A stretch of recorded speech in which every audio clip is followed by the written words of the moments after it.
3 ಕಂತಿನ ಗೃಹಲಕ್ಷ್ಮಿ ಒಟ್ಟು 6,000 ರೂಪಾಯಿ ಹಣ ಜಮೆ ಆಗ್ತಾ ಇದೆ ವೀಕ್ಷಕರೇ. ಹೌದು, ಸರ್ಕಾರದಿಂದ ಬಂದಿರೋ ಗೃಹಲಕ್ಷ್ಮಿ ಯೋಜನೆ ಅಪ್ಡೇಟ್ಸ್ ಬಗ್ಗೆ ನಿಮಗೆ ಬಂಪರ್ ಗುಡ್ ನ್ಯೂಸ್. ಸೊ ವಿಡಿಯೋನ ಪೂರ್ತಿಯಾಗಿ ನೋಡಿ. ಹಾಗೆ ನೀವು ಕೂಡ ರೇಷನ್ ಕಾರ್ಡ್ ಹೊಂದಿದ್ರೆ ಗೃಹಲಕ್ಷ್ಮಿ ಯೋಜನೆಗೆ ಅರ್ಜಿ ಹಾಕಿದ್ರೆ ಇಂಥವರಿಗೆ ಹಣ ಬರಲ್ಲ ಅಂತಾನು ಕೂಡ ಹೇಳಲಾಗಿದೆ. ಯಾರಿಗೆ ಹಣ ಹಾಕಲ್ಲ ಹಾಗೂ 8 ಲಕ್ಷ ಬಿಪಿಎಲ್ ಕಾರ್ಡುಗಳು ರದ್ದು ಕರ್ನಾಟಕದಲ್ಲಿ. ಹೌದು ವೀಕ್ಷಕರೇ, ಎಲ್ಲ ಬಿಪಿಎಲ್ ಕಾರ್ಡ್ದಾರರಿಗೆ ಶಾಕಿಂಗ್ ನ್ಯೂಸ್. ಮತ್ತೆ ನಮ್ಮ ಭಾರತದಲ್ಲಿ ಮತ್ತೊಂದು ಭಯಾನಕ ಬೆಚ್ಚಿ ಬೀಳಿಸುವ ವೈರಸ್ ಒಂದು ಪತ್ತೆಯಾಗಿದೆ. ಮೆದುಳನ್ನೇ ತಿನ್ನುವ ವೈರಸ್ ಅಂತ ಹೇಳಲಾಗಿದ್ದು, ಈ ವೈರಸ್ ನ ಫೋಟೋ ವೈರಲ್ ಆಗಿದೆ.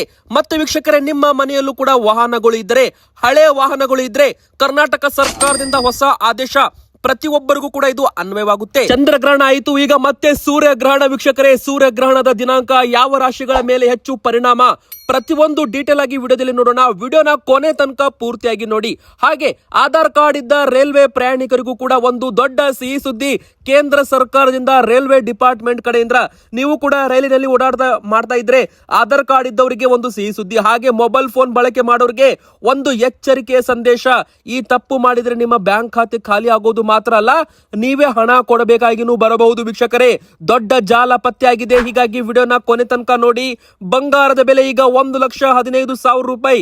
ಹೌದು ವೀಕ್ಷಕರೇ, 1,13,000 ರೂಪಾಯಿ ಪ್ಲಸ್ GST ಆಡ್ ಮಾಡಿದ್ರೆ 1,15,000 ರೂಪಾಯಿಗೆ 10 ಗ್ರಾಮ್ 24 ಕ್ಯಾರೆಟ್ ಚಿನ್ನ. ಮತ್ತೆ ರೇಷನ್ ಕಾರ್ಡ್ ಇದ್ದ ಎಲ್ಲಾ ಗೃಹಲಕ್ಷ್ಮಿಯವರು ವಿಡಿಯೋನ ಬೇಗನೆ ಲೈಕ್ ಮಾಡಿ. ಅದಕ್ಕಂದ್ರೆ ನಿಮಗೋಸ್ಕರ ಒಂದು ದೊಡ್ಡ ಬ್ರೇಕಿಂಗ್ ನ್ಯೂಸ್ ಬಂದಿದೆ. ಎಲ್ಲಾ ಗೃಹಲಕ್ಷ್ಮಿಯವರು ವಿಡಿಯೋಗೆ ಲೈಕ್ ಮಾಡಿ. ಹಾಗೆ ವೀಕ್ಷಕರೇ, ನಿಮಗೂ ಕೂಡ ಈಗಾಗಲೇ ಜೂನ್ ತಿಂಗಳವರೆಗೂ ಹಣ ಬಂದಿದ್ದರೆ ಬೇಗನೆ ಕಮೆಂಟ್ ಅಲ್ಲಿ ಎಸ್ ಅಂತ ಕಮೆಂಟ್ ಮಾಡಿ, ಇಲ್ಲ ಅಂದ್ರೆ ನೋ ಅಂತ ಕಮೆಂಟ್ ಮಾಡಿ. ಮತ್ತೆ ವೀಕ್ಷಕರೇ, ನಮ್ಮ ಚಾನೆಲ್ಗೆ ನೀವು ಇನ್ನೂ ಸಬ್ಸ್ಕ್ರೈಬ್ ಆಗಿಲ್ಲ ಅಂದ್ರೆ ಬೇಗನೆ ಕೆಳಗಡೆ ಕಾಣ್ತಾ ಇರೋ ಸಬ್ಸ್ಕ್ರೈಬ್ ಬಟನ್ ಮೇಲೆ ಕ್ಲಿಕ್ ಮಾಡಿ, ಪಕ್ಕದಲ್ಲಿ ಬರುವ ಬೆಲ್ ಐಕಾನ್ ಕೂಡ ಒತ್ತಿ. ಅನರ್ಹ ಪಡಿತರ ಚೀಟಿಗಳನ್ನ ರದ್ದು ಮಾಡೋದು ಮಾತ್ರ ಅಲ್ಲ, ಅನರ್ಹ ಗೃಹಲಕ್ಷ್ಮಿಯರ ಖಾತೆಗೂ ಕೂಡ ಇನ್ ಮುಂದೆ ಹಣ ಬರೋದೇ ಇಲ್ಲ ವೀಕ್ಷಕರೇ. 2,000 ರೂಪಾಯಿ 2 ಲಕ್ಷ ಜನರಿಗೆ ಡಿಲೀಟ್ ಮಾಡಲಾಗ್ತಾ ಇದೆ ಹೆಸರನ್ನ ಅಂತಾನು ಕೂಡ ಹೇಳಲಾಗಿದೆ.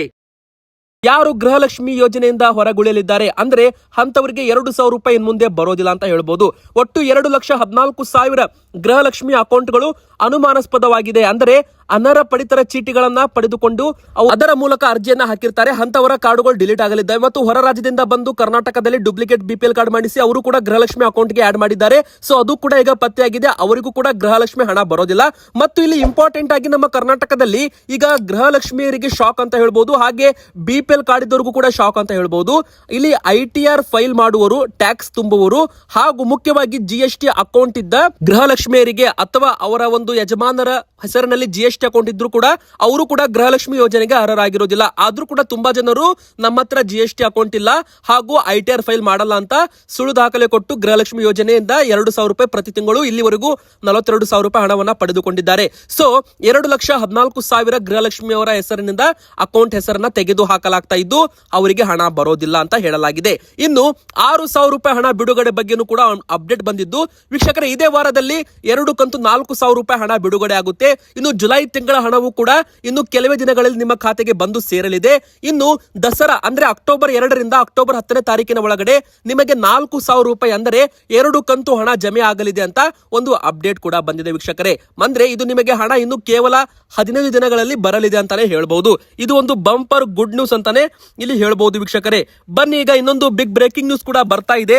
ಅದೇನಪ್ಪಾ ಅಂದ್ರೆ ರೇಷನ್ ಕಾರ್ಡ್ ಕೂಡ ಇಲ್ಲಿ ಬಂದ್ ಮಾಡಲಾಗ್ತಾ ಇದೆ. ತಿಂಗಳ 30ನೇ ತಾರೀಕಿನ ಒಳಗಡೆ ನಮ್ಮ ಕರ್ನಾಟಕದ 8 ಲಕ್ಷ ಬಿಪಿಎಲ್ ಕಾರ್ಡ್ ರದ್ದಾಗಲಿದೆ. ಸರ್ಕಾರದಿಂದ ದೊಡ್ಡ ಮಹತ್ವದ ತೀರ್ಮಾನ. ಬಿಪಿಎಲ್ ಕಾರ್ಡ್ ಇದ್ದವರಿಗೆ ಶಾಕಿಂಗ್ ನ್ಯೂಸ್ ಅಂತಾನೆ ಹೇಳ್ಬಹುದು.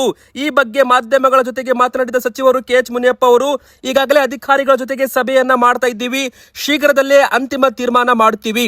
ಅನುಮಾನಾಸ್ಪದ ಕಾರ್ಡುಗಳು ಅಂದ್ರೆ ಯಾವುದು? ಈ KYC ಮಾಡಿಸದೇ ಇರುವ ಬಿಪಿಎಲ್ ಕಾರ್ಡ್ಗಳು APL ಕಾರ್ಡ್ ಕನ್ವರ್ಟ್ ಆಗಲಿದೆ. ಮತ್ತು ಒಟ್ಟು 6 ಲಕ್ಷ ಕಾರ್ಡುಗಳು ಈ KYC ಮಾಡಿಸಿಲ್ಲ. ಮತ್ತೆ 1,20,000 ರೂಪಾಯಿಗಿಂತ ಅಧಿಕ ಆದಾಯ ಹೊಂದಿದವರು 5 ಲಕ್ಷಕ್ಕಿಂತ ಹೆಚ್ಚು ಜನರು ಇದ್ದಾರೆ. ಇವರ ಕಾರ್ಡುಗಳು ಕೂಡ ಈಗ ರದ್ದಾಗಲಿದೆ. ಕೇಂದ್ರ ಸರ್ಕಾರದ ನಿಯಮದ ಪ್ರಕಾರ 1,20,000 ರೂಪಾಯಿ ಒಳಗಡೆ ಇದ್ರೆ ಮಾತ್ರ ಬಿಪಿಎಲ್ ಕಾರ್ಡ್. 1 ವರ್ಷಕ್ಕೆ 1,20,000 ರೂಪಾಯಿ ಆದಾಯ ಮೇಲಿದ್ರೆ ಅವರಿಗೆ APL ಕಾರ್ಡ್. ಅಂತಾರಾಜ್ಯ ಬೇರೆ ರಾಜ್ಯದ ಪಡಿತರ ಚೀಟಿದಾರರ 57,000 ಜನರ ಬಿಪಿಎಲ್ ಚೀಟಿಗಳು APL ಕಾರ್ಡ್ಗೆ ಕನ್ವರ್ಟ್ ಆಗಲಿದೆ. ಇನ್ನು ರೈತರಿಗೆ ಶಾಕಿಂಗ್ ಸುದ್ದಿ. 7.5 ಎಕರೆಗಿಂತ ಜಾಸ್ತಿ ಭೂಮಿ ಇದ್ದವರ 33,000 ಕಾರ್ಡುಗಳು APL ಕಾರ್ಡ್ಗೆ ರದ್ದಾಗಲಿದ್ದಾವೆ. 6 ತಿಂಗಳಿನಿಂದ ರೇಷನ್ ಪಡೆಯದವರು, ಕಂಪನಿಗಳಲ್ಲಿ ಡೈರೆಕ್ಟರ್ ಆಗಿರುವವರು, 25 ಲಕ್ಷ ರೂಪಾಯಿ ವಹಿವಾಟು ಮೀರಿದವರ, GST ಅಕೌಂಟ್ ಇದ್ದವರು, ಮೃತ ಸದಸ್ಯರ ಹೆಸರಲ್ಲಿ ರೇಷನ್ ಕಾರ್ಡ್ ಇದ್ದವರು, ಇವರೆಲ್ಲರ ಕಾರ್ಡುಗಳು ಒಟ್ಟು ಪತ್ತೆ ಮಾಡಿದರೆ 8 ಲಕ್ಷ ಕಾರ್ಡುಗಳು ಕರ್ನಾಟಕದಲ್ಲಿ ಅನರ್ಹ ಪಡಿತರ ಚೀಟಿಗಳು ಅಂತ ಪತ್ತೆ ಮಾಡಲಾಗಿದ್ದು 30ನೇ ತಾರೀಕಿನ ಒಳಗಡೆ ಎಲ್ಲ ಕಾರ್ಡುಗಳು ರದ್ದಾಗಲಿದ್ದಾವೆ. ಒಂದು ವೇಳೆ ಈ ಒಂದು ರೇಷನ್ ಕಾರ್ಡ್ ಹೆಸರಲ್ಲಿ ಗೃಹಲಕ್ಷ್ಮಿಯವರು ಇದ್ರೆ ಅದು ಕೂಡ ಅಪ್ಡೇಟ್ ಇಲ್ಲಿ ಬರುತ್ತೆ ಮುಂದಿನ ಬರೋ ದಿನಗಳಲ್ಲಿ. ಅಂದ್ರೆ ಇಲ್ಲಿ GST ಅಕೌಂಟ್ ಇದ್ದವರು ಹಾಗೂ ITR ಇಲ್ಲಿ ಟ್ಯಾಕ್ಸ್ ಪೇ ಮಾಡುವವರು ಅವರ ಒಂದು ಗೃಹಲಕ್ಷ್ಮಿಯರ ಯಜಮಾನರು ಕೂಡ ಇಲ್ಲಿ ಏನಾದ್ರೂ ಒಂದು ಹೆಸರಲ್ಲಿದ್ರೆ ಅವರಿಗೂ ಕೂಡ ಇಲ್ಲಿ ರೇಷನ್ ಕಾರ್ಡ್ ಅಲ್ಲಿ ಅಡಿಯಲ್ಲಿ APL ಕಾರ್ಡ್ ಸಿಕ್ಕರೆ ಅವರ ಒಂದು ಗೃಹಲಕ್ಷ್ಮಿ ಯೋಜನೆ ಕೂಡ ಡಿಲೀಟ್ ಆಗಲಿದೆ ಅಂತಾನೆ ಹೇಳ್ಬಹುದು. ಈಗ ಇನ್ನು 3ನೇ ಬ್ರೇಕಿಂಗ್ ನ್ಯೂಸ್ ಅಂತ ಏನಂತ ನೋಡೋಣ. ಈ ವರ್ಷದ ಸೆಪ್ಟೆಂಬರ್ ತಿಂಗಳ 21ನೇ ತಾರೀಕಿನಂದು ಸೂರ್ಯಗ್ರಹಣ ನಡೆಯಲಿದೆ ವೀಕ್ಷಕರೇ. ಹೌದು, ಚಂದ್ರಗ್ರಹಣ 7ನೇ ತಾರೀಕಿಗೆ ಆಯಿತು. ಈಗ 21ನೇ ತಾರೀಕಿಗೆ ಸೂರ್ಯಗ್ರಹಣ ಅಂತಾನೂ ಕೂಡ ಹೇಳಲಾಗಿದೆ. ಸೆಪ್ಟೆಂಬರ್ ನಲ್ಲಿ ನಡೆಯಲಿರುವ ಈ ಒಂದು ಸೂರ್ಯಗ್ರಹಣ ಬಹಳ ವಿಶೇಷವಾಗಿದೆ. ಏಕೆಂದರೆ ಈ ವರ್ಷ ಸೂರ್ಯಗ್ರಹಣವು ಪಿತೃಪಕ್ಷದ ಅಮಾವಾಸ್ಯೆ ದಿನ ಜರುಗಲಿದೆ. ಈ ವರ್ಷದ ಚಂದ್ರಗ್ರಹಣದೊಂದಿಗೆ ಪ್ರಾರಂಭವಾಗಿರೋ ಸೂರ್ಯಗ್ರಹಣ ಕೊನೆಗೊಳ್ತಾ ಇದೆ ಅಂತಾನೆ ಹೇಳ್ಬಹುದು. ಈ ವರ್ಷದ ಕೊನೆಯ ಸೂರ್ಯಗ್ರಹಣ ಅಂತಾನೆ ಹೇಳ್ಬಹುದು. ಈ ಒಂದು ಸೂರ್ಯಗ್ರಹಣ ಭಾರತದಲ್ಲಿ ಗೋಚರವಾಗುತ್ತಾ ಇಲ್ಲ ವೀಕ್ಷಕರೇ. ಈ ಒಂದು ಗ್ರಹಣ ಭಾರತ, ಪಾಕಿಸ್ತಾನ, ಶ್ರೀಲಂಕಾ, ನೇಪಾಳ, ಅಫ್ಘಾನಿಸ್ತಾನ, ದಕ್ಷಿಣ ಅಮೆರಿಕ, ಉತ್ತರ ಅಮೆರಿಕದಂತಹ ದೇಶಗಳಲ್ಲಿ ಗ್ರಹಣದ ಯಾವುದೇ ಹಂತವನ್ನು ನೋಡಲು ಸಾಧ್ಯವಾಗುವುದಿಲ್ಲ. ಯಾಕಂದ್ರೆ ಈ ಸಮಯ ರಾತ್ರಿ ಸಮಯವಾಗಿರುತ್ತೆ. ನಮ್ಮ ಒಂದು ಭಾರತದಲ್ಲಿ, ಕರ್ನಾಟಕದಲ್ಲಿ ರಾತ್ರಿ ಆಗಿರುತ್ತೆ. ವಿದೇಶಗಳಲ್ಲಿ ಈ ಸೂರ್ಯಗ್ರಹಣ ಕಾಣಲಿದೆ. ಯಾಕಂದ್ರೆ ಈ ಸಮಯದಲ್ಲಿ ನಮ್ಮ ಒಂದು ಭಾರತದಲ್ಲಿ ರಾತ್ರಿ ಆಗಿರುತ್ತೆ. ಭಾರತದ ಸೂರ್ಯಗ್ರಹಣದ ಸಮಯ ನೀವು ಕೇಳೋದಾದ್ರೆ, ಸೂರ್ಯಗ್ರಹಣವು ಭಾರತೀಯ ಕಾಲಮಾನದ ಪ್ರಕಾರ ರಾತ್ರಿ 10:59 ಅಂದ್ರೆ 11 ಗಂಟೆಗೆ ಪ್ರಾರಂಭವಾಗಿ ಬೆಳಿಗ್ಗೆ 3:23 ಕೊನೆ ಆಗುತ್ತೆ. ಈ ವರ್ಷದ ಸೂರ್ಯಗ್ರಹಣ 21ನೇ ತಾರೀಕು ಸೆಪ್ಟೆಂಬರು ರಾತ್ರಿ 11 ಅಂದ್ರೆ 10:59 ಪ್ರಾರಂಭವಾಗಿ ಬೆಳಗಿನ ಜಾವ 3:23 ಕೊನೆ ಆಗುತ್ತೆ ಅಂತ ಹೇಳಲಾಗಿದೆ. ಇದು ಕೂಡ ಒಂದು ಸೂರ್ಯಗ್ರಹಣದ ಬಗ್ಗೆ ಇಂಪಾರ್ಟೆಂಟ್ ಮಾಹಿತಿ. ಇನ್ನು ನಿಮ್ಮ ರಾಶಿ ಯಾವುದು ಅದನ್ನ ನಮಗೆ ನೀವು ಕಮೆಂಟ್ ಮಾಡಿ ತಿಳಿಸಬಹುದು ವೀಕ್ಷಕರೇ. ಅದರ ಬಗ್ಗೆ ನಾವು ನಿಮಗೆ ಹೆಚ್ಚು ಅಪ್ಡೇಟ್ ಅನ್ನ ಕೊಡ್ತೀವಿ. ಮತ್ತೆ ವೀಕ್ಷಕರು, ಈಗ 6ನೇ ಬ್ರೇಕಿಂಗ್ ನ್ಯೂಸ್. 15 ವರ್ಷಕ್ಕಿಂತ ಹಳೆ ವಾಹನಗಳನ್ನ ಗುಜರಿಗೆ ಹಾಕಿ ಸರ್ಕಾರದಿಂದ ಮಹತ್ವದ ಆದೇಶ. ಎಲ್ಲಾ ಜನರಿಗೂ ಶಾಕಿಂಗ್ ನ್ಯೂಸ್. ಹೌದು, ರಾಜ್ಯದ ಎಲ್ಲ ಸರ್ಕಾರಿ ಇಲಾಖೆ, ನಿಗಮ, ಮಂಡಳಿ, ನಗರಸಭೆ, ಸರ್ಕಾರದ ಇತರೆ ಅಧೀನ ಸಂಸ್ಥೆಗಳಿಗೆ ಸೇರಿದ ನೋಂದಣಿಯಾಗಿ 15 ವರ್ಷಗಳನ್ನು ಮೀರಿದ ವಾಹನಗಳನ್ನು ಕಡ್ಡಾಯವಾಗಿ ನಾಶಪಡಿಸುವಂತೆ ಸರ್ಕಾರ ಮಹತ್ವದ ಆದೇಶವನ್ನ ಹೊರಡಿಸಿದೆ. ಈ ಕುರಿತಂತೆ ರಾಜ್ಯ ಸರ್ಕಾರವು ರಾಜ್ಯ ಪತ್ರಿಕೆ ಹೊರಡಿಸಿದ್ದು, ಕೇಂದ್ರ ಸರ್ಕಾರ ನಿಗದಿ ಮಾಡಿರುವಂತೆ ಮಾನದಂಡಗಳನ್ನ ಪ್ರಕಾರ ನೋಡ್ತಾ ಹೋಗೋದಾದ್ರೆ ನಮ್ಮ ಒಂದು ಕರ್ನಾಟಕದಲ್ಲೂ ಕೂಡ ರಿಜಿಸ್ಟರ್ಡ್ ವೆಹಿಕಲ್ಸ್ ಸ್ಕ್ರಾಪಿಂಗ್ ಪಾಲಿಸಿ 2022 ಜಾರಿಗೊಳಿಸಲಾಗಿದೆ. 15 ವರ್ಷಗಳ ಪೂರೈಸಿರುವ ರಾಜ್ಯ ಸರ್ಕಾರ, ಕೇಂದ್ರ ಸರ್ಕಾರ ಅಧೀನದಲ್ಲಿ ಕಾರ್ಯನಿರ್ವಹಿಸುವ ಎಲ್ಲ 5,000 ವಾಹನಗಳನ್ನ ಆದ್ಯತೆ ಮತ್ತು ಉಪಯೋಗದ ಆಧಾರದ ಮೇಲೆ ಹಂತ ಹಂತವಾಗಿ ನಾಶ ಮಾಡಲು, ಅಂದರೆ ಸ್ಕ್ರಾಪ್, ಮೋಡಕ ಹಾಕಲು ತೀರ್ಮಾನವನ್ನ ಮಾಡಲಾಗಿದೆ. ಇದು ಕೇವಲ ಸರ್ಕಾರಕ್ಕೆ ಮಾತ್ರ ಅನ್ವಯವಾಗೋದಿಲ್ಲ. ಇದು ರೂಲ್ಸ್ ಏನಿದೆ ನೋಡಿ, ಇಡೀ ಭಾರತ ದೇಶಕ್ಕೆ ಅನ್ವಯವಾಗುತ್ತೆ. ಹಾಗೆ 20 ವರ್ಷ ಹಳೆಯ ವಾಹನಗಳನ್ನು ಕೂಡ ಗುಜರಿಗೆ ಹಾಕಬೇಕು ಅಂತ ಸರ್ಕಾರದ ನಿಯಮ ಇದೆ. ಹೀಗಾಗಿ 20 ವರ್ಷ ಹಳೆಯ ಹೊಗೆ ಬಿಡುವ ವಾಹನಗಳನ್ನು ಕೂಡ ಜನರು ಮುಂದಿನ ಬರೋ ದಿನಗಳಲ್ಲಿ ಅದನ್ನ ಸ್ಕ್ರಾಪ್ ಪಾಲಿಸಿ ಅಡಿಯಲ್ಲಿ ಸ್ಕ್ರಾಪ್ ಮಾಡಿಸಬೇಕಾಗುತ್ತೆ ಅಂತ ಇಲ್ಲಿ ಬರಲಿದೆ ಅಂತ ಹೇಳ್ಬಹುದು. ವೀಕ್ಷಕರೇ, ಈಗ ಇನ್ನೊಂದು ಬಿಗ್ ಅಪ್ಡೇಟು. ಆಧಾರ್ ಕಾರ್ಡ್ ಇದ್ದ ರೈಲ್ವೆ ಟಿಕೆಟ್ ಬುಕ್ ಮಾಡೋರಿಗೆ ಒಂದು ಬಂಪರ್ ಗುಡ್ ನ್ಯೂಸ್ ಬಂದಿದೆ ಅಂತಾನು ಕೂಡ ಇಲ್ಲಿ ಹೇಳ್ಬಹುದು. ಯಾಕಂದ್ರೆ ಆಧಾರ್ ದೃಢೀಕೃತರಿಗೆ ರೈಲ್ವೆ ಟಿಕೆಟ್ ಬುಕ್ಗೆ ಫಸ್ಟ್ ಚಾನ್ಸ್ ಅನ್ನ ಕೊಡಲಿದ್ದಾರೆ. ಮೊದಲ 15 ನಿಮಿಷವನ್ನ ಆಧಾರ್ ಕಾರ್ಡ್ ದೃಢೀಕೃತರಿಗೆ ಮಾತ್ರ ಮೀಸಲಿಡಲಾಗುತ್ತೆ.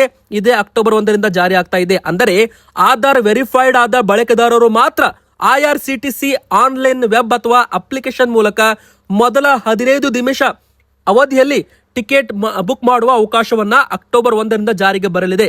ತಾತ್ಕಾಲ್ ಬುಕ್ಕಿಂಗ್ ಇದ್ದ ನಿಯಮ ಇದೀಗ ಸಾಮಾನ್ಯ ಮುಂಗಡ ಟಿಕೆಟ್ ಬುಕ್ಕಿಂಗು ಜಾರಿಯಾಗಲಿದ್ದು, ಯಾವುದೇ ರೈಲಿನ ಟಿಕೆಟ್ ಬುಕ್ಕಿಂಗ್ ಅವಧಿ ಆರಂಭವಾದ ಮೊದಲ 15 ನಿಮಿಷಗಳು ಏನಿತ್ತು ನೋಡಿ, ಈ ಒಂದು 15 ನಿಮಿಷ ಮೊದಲು ಆಧಾರ್ ವೆರಿಫೈಡ್ ಆಗಿರುವ ಜನರಿಗೆ ಕೊಡಲಾಗುತ್ತೆ. ಅಂದರೆ ಟಿಕೆಟ್ ಬುಕ್ ಮಾಡುವ ವ್ಯವಸ್ಥೆ ಸಾಮಾನ್ಯ ಬಳಕೆದಾರರನ್ನು ತಲುಪಬೇಕು ಮತ್ತು ಇದರ ಲಾಭ ದುರುಪಯೋಗ ಆಗಬಾರದು ಎಂಬ ಉದ್ದೇಶದಿಂದ ಮೊದಲ 15 ನಿಮಿಷ ಆಧಾರ್ ದೃಢೀಕೃತ ಬಳಕೆದಾರರಿಗೆ ಮಾತ್ರ ಟಿಕೆಟ್ ಬುಕ್ ಮಾಡಲು ಅವಕಾಶ ಕೊಡಲಾಗುತ್ತೆ. ಅಂದರೆ ಇಲ್ಲಿ ಟಿಕೆಟ್ ಬುಕ್ಕಿಂಗ್ ಮಾಡಲು ಇನ್ನೂ ಸುಲಭವಾಗಲಿದೆ. ಟಿಕೆಟ್ ಬುಕ್ ಮಾಡಿದ ತಕ್ಷಣ ವೇಟಿಂಗ್ ಲಿಸ್ಟ್ಗೆ ಹೋಗೋದಿಲ್ಲ. ಎದಕ್ಕಂದ್ರೆ ಮೊದಲ 15 ನಿಮಿಷ ಆಧಾರ್ ವೆರಿಫೈಡ್ ಆಗಿರೋ IRCTC ಅಕೌಂಟ್ಗೆ ಕೊಡ್ತಾ ಇದ್ದಾರೆ. ಸೊ ಇದು ಏಜೆಂಟ್ಗಳಿಗೆ ಒಂದು ಶಾಕಿಂಗ್ ನ್ಯೂಸ್ ಅಂತಾನೆ ಹೇಳ್ಬಹುದು. ಆದ್ರೆ ಜನಸಾಮಾನ್ಯರು ತಮ್ಮ ಪರ್ಸನಲ್ ಯೂಸ್ಗೆ ತಾತ್ಕಾಲ ಟಿಕೆಟ್ ಬುಕ್ ಮಾಡೋರಿಗೆ ಇದು ಭರ್ಜರಿ ಗುಡ್ ನ್ಯೂಸ್ ಅಂತಾನೆ ಹೇಳ್ಬಹುದು. ಮೊದಲ 15 ನಿಮಿಷಗಳವರೆಗೂ ಇಲ್ಲಿ ಜನರಿಗೆ ಒಂದು ಟೈಮ್ ಸಿಗಲಿದೆ. ಮತ್ತೆ ವೀಕ್ಷಕರೇ, ಇಲ್ಲಿ ಮೊಬೈಲ್ ಫೋನ್ ಇದ್ದವರು ತುಂಬಾನೇ ಎಚ್ಚರವಾಗಿರಬೇಕು. ಕರ್ನಾಟಕದಲ್ಲಿ ಕಾಲ್ ಫಾರ್ವರ್ಡಿಂಗ್ ಸ್ಕ್ಯಾಮ್ ಜಾಲ ಪತ್ತೆ ಆಗಿದೆ ವೀಕ್ಷಕರೇ. ಹೌದು, ಇದು ಒಂದು ತುಂಬಾನೇ ಭಯಾನಕ ಹೇಳ್ಬಹುದು. ಹೇಳ್ಬೋದು. ಎದಕ್ಕಂದ್ರೆ ಖುದ್ದು ಉಪೇಂದ್ರ ಸರ್ ಅವರ ಹಾಗೂ ಉಪೇಂದ್ರ ಅವರ ಪತ್ನಿ ಆದಂತವರ ಪ್ರಿಯಾಂಕಾ ಮೇಡಮ್ ಅವರ ಮೊಬೈಲ್ ಅನ್ನು ಕೂಡ ಹ್ಯಾಕ್ ಮಾಡಲಾಗಿದೆ. ಖುದ್ದು ಉಪೇಂದ್ರ ಸರ್ ಅವರು ಇದರ ಬಗ್ಗೆ ಬಂದು ವಿಡಿಯೋ ಮಾಡಿ ಮಾಹಿತಿ ಕೂಡ ಕೊಟ್ಟಿದ್ದಾರೆ. ಜನರು ಕೂಡ ಈ ತಪ್ಪು ಮಾಡಬೇಡಿ ಅಂತ. ಏನಾಗಿದೆ ಅಂದ್ರೆ ಪ್ರಿಯಾಂಕಾ ಮೇಡಮ್ ಅವರು ಆನ್ಲೈನ್ ಅಲ್ಲಿ ಒಂದು ಏನೋ ಆರ್ಡರ್ ಮಾಡಿದ್ರಂತೆ. ಅದು ಆರ್ಡರ್ ಮಾಡಿದಾಗ ಏನಾಗಿದೆ, ಅವರಿಗೆ ಒಂದು ಕರೆ ಬರುತ್ತೆ. ಕರೆ ಬಂದಾಗ ಅದು ಹ್ಯಾಕರ್ ಕರೆ ಆಗಿರುತ್ತೆ. ಆದ್ರೆ ಇವರು ಡೆಲಿವರಿ ಬಾಯ್ ಇರಬಹುದು ಅಂತ ಅವ್ರು ಹೇಳಿದ ಹಾಗೆ ಮಾಡಿದ್ದಾರೆ. ಇಲ್ಲಿ ಏನ್ ಮಾಡ್ತಾರಂದ್ರೆ, ನಿಮಗೆ ಯಾರಾದ್ರೂ ಕರೆ ಮಾಡಿ ನಿಮಗೊಂದು ಆರ್ಡರ್ ಬಂದಿದೆ, ನಿಮ್ಮ ಮನೆ ಲೊಕೇಶನ್ ಸಿಗ್ತಾ ಇಲ್ಲ, ನಾವು ಒಂದು ನಂಬರ್ ಹೇಳ್ತೀವಿ, ಆ ನಂಬರ್ಗೆ ನೀವು ಕರೆ ಮಾಡಿ ಅಂತ ಹೇಳಿದ್ರೆ ಆ ನಂಬರ್ಗೆ ನೀವು ಕರೆ ಮಾಡಬೇಡಿ. ಅದಕ್ಕೂ ಮುಂಚೆ ಒಂದು ಕೋಡ್ ಹೇಳ್ತಾರೆ. ಆ ಒಂದು ಕೋಡ್ ಏನಾದರೂ ನೀವು ಹಾಕಿ ಕರೆ ಮಾಡಿದ್ದೆ ಆದಲ್ಲಿ ನಿಮ್ಮ ಫೋನ್ಗೆ ಬರುವ ಎಲ್ಲ SMS ಎಲ್ಲ ಒಂದು ಕಾಲ್ ಡೀಟೇಲ್ಸ್ ಎಲ್ಲ ಕೂಡ ಹ್ಯಾಕ್ ಆಗುತ್ತೆ, ಎಲ್ಲ ಅವ್ರಿಗೆ ಹೋಗುತ್ತೆ. ಅವ್ರು ಏನ್ ಮಾಡ್ತಾರೆ, ನಿಮ್ಮ ವಾಟ್ಸಪ್, ಫೇಸ್ಬುಕ್, ಇನ್ಸ್ಟಾಗ್ರಾಮ್ ಎಲ್ಲ ಕೂಡ ಲಾಗಿನ್ ಮಾಡಿ ನಿಮ್ಮ ಹೆಸರಿನಿಂದ ಅಂದ್ರೆ ನಿಮ್ಮ ಒಂದು ಅಕೌಂಟ್ ಇಂದ ಬೇರೆಯವರಿಗೆ ಮೆಸೇಜ್ ಮಾಡಿ ಹಣವನ್ನ ಕೇಳ್ತಾರೆ. ಇದೇ ತರ ಈಗ ಪ್ರಿಯಾಂಕಾ ಮೇಡಮ್ ಅವರ ಹೆಸರಿನಲ್ಲಿ ಒಟ್ಟು ತುಂಬಾ ಜನರಿಗೆ 55,000 ರೂಪಾಯಿ ಹಣವನ್ನ ಕೇಳಿ 4 ಜನ ಹಣ ಕೂಡ ಹಾಕಿದ್ದಾರಂತೆ. ಸೊ ಇಲ್ಲಿ 2 ಲಕ್ಷ ರೂಪಾಯಿ ಮೋಸ ಆಗಿದೆ ಉಪೇಂದ್ರ ಸರ್ ಅವರಿಗೆ. ಹೀಗಾಗಿ ಯಾರು ಕೂಡ ಈ ಒಂದು ತಪ್ಪು ಮಾಡಬೇಡಿ.